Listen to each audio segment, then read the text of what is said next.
ever wondered why some people can eat all they want without gaining weight, while others seem to gain weight just by looking at food?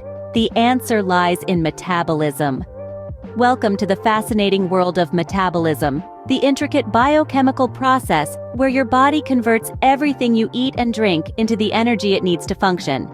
It's the unseen powerhouse that keeps us alive, awake, and active. Imagine your body as a city, bustling with energy and activity.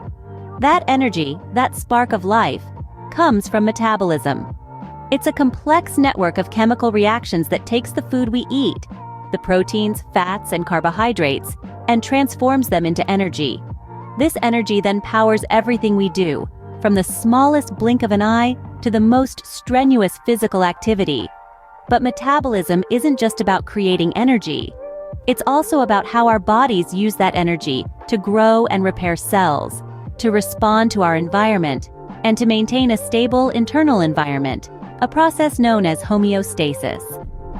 Now, the speed at which these reactions occur, known as metabolic rate, can vary greatly among individuals. This is why some people can seem to eat a lot and not gain weight, while others might gain weight more easily. Factors like age, sex, weight, and genetics can all influence our metabolic rate. The process of metabolism is like a well-oiled machine, with each component playing a crucial role, and just like a machine, it requires specific tools to function effectively. These tools are enzymes, proteins that speed up the chemical reactions in our bodies.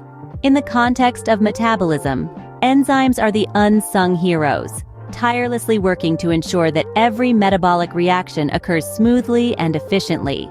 They facilitate the breakdown of nutrients in our food, aid in the production of energy, and help our bodies get rid of waste products. So, metabolism is the engine that keeps our bodies running. But how does it affect the drugs we take? Stay tuned to find out. When we take a drug, it doesn't just stay in our bodies, it's processed, and this is where our organs and enzymes come into play. Our bodies are quite intelligent, you see. They know that certain substances need to be broken down and converted into a form that can be easily excreted. This process is what we call drug metabolism. Now, the star of this show is undoubtedly the liver.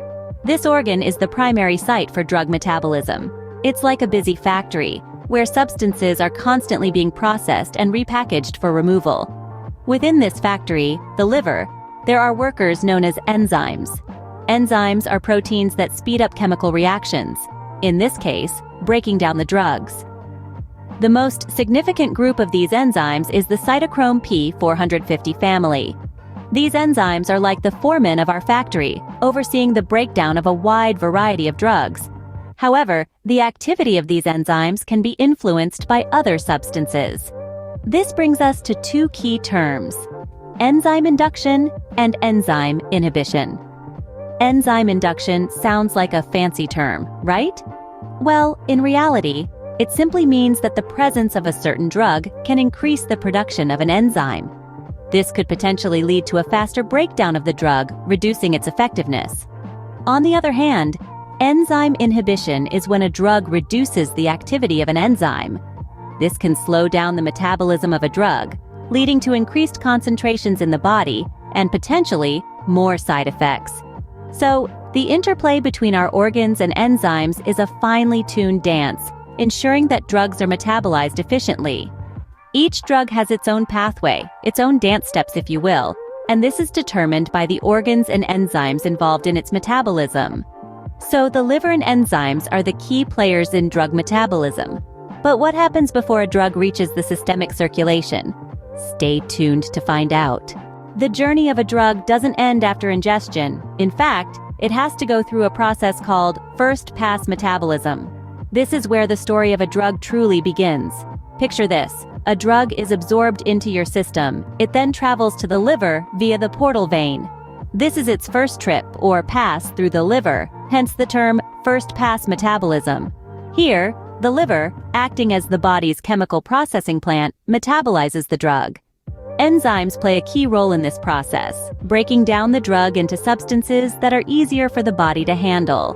But here's the catch. Some drugs can be so extensively metabolized on their first pass through the liver that only a small amount actually reaches the systemic circulation.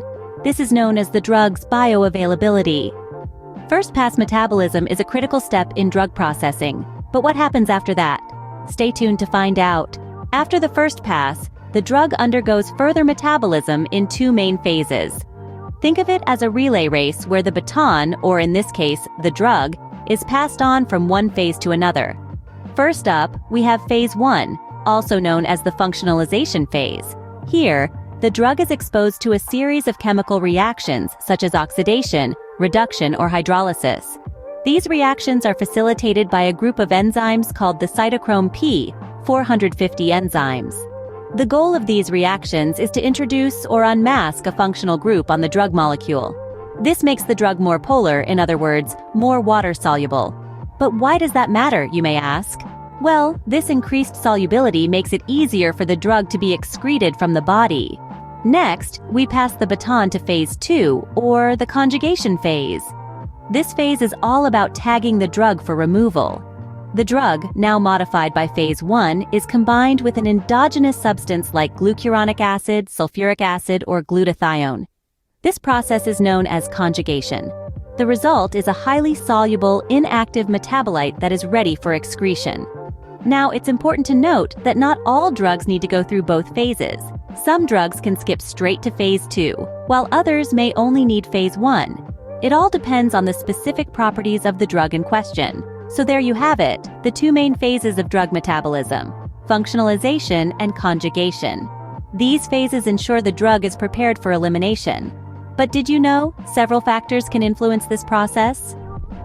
Like every biological process, drug metabolism isn't immune to external and internal influences. Each person is unique, and this uniqueness extends to how our bodies process and eliminate drugs. Let's start with age. It's no secret that our bodies change as we age. Infants and children have immature liver enzymes, and this can slow down drug metabolism, causing drugs to remain active for longer. On the other end of the spectrum, the elderly may experience a slower metabolism due to decreased liver function and reduced blood flow. Next up is genetics. Our genetic makeup plays a significant role in drug metabolism. Some people have genetic variations that make certain enzymes more or less active. This can dramatically affect how quickly or slowly a drug is metabolized. Diet also influences drug metabolism. Some foods can interact with drug metabolizing enzymes.